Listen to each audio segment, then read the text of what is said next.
মই যেতিয়া প্ৰেগনেঞ্চি আছিলোঁ তেতিয়াই মোৰ হাজবেণ্ডে মোক মাহঁতৰ ওচৰত থৈ আহিছিলে। আৰু যেতিয়াই মোক মাহঁতৰ ওচৰত থৈ আহিছিলে মই নিজকে অকলশৰীয়া অনুভৱ কৰিছিলোঁ।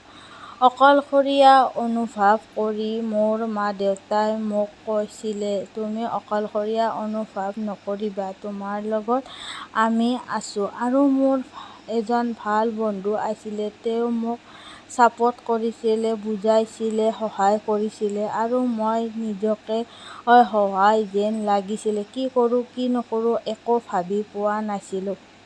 তাৰপিছত এনেকৈহে দিনবোৰ যাবলৈ আৰম্ভ কৰি দিলে। আৰু মই এদিন হঠাৎ এটা কন্যা সন্তান জন্ম দিবলৈ সক্ষম হ'লোঁ। আৰু সেই কন্যা সন্তানটো আজি মোৰ লগত আছে। তেতিয়াই মোক হাজবেণ্ডে নিবলৈ আহিছিলে। আহোঁতে মই ভাবিছিলোঁ কি কৰোঁ কি নকৰোঁ একো উকি-ঢুকি পোৱা নাই। তেতিয়া মোক মা-দেউতাই কৈছিলে, তুমি হাজবেণ্ডৰ লগত গুচি যোৱা। আৰু মই একো ডিচিশ্যন ল'ব পৰা নাছিলোঁ। কি কৰোঁ কি নকৰোঁ ভাবি পোৱা নাছিলোঁ। যদি ভিডিঅ'টো ভাল লাগিছে তেনেহ'লে প্লিজ লাইক কৰি দিব। আৰু মই এই পিছৰ ঘটনাখিনি নেক্সট ভিডিঅ'ত ক'ম।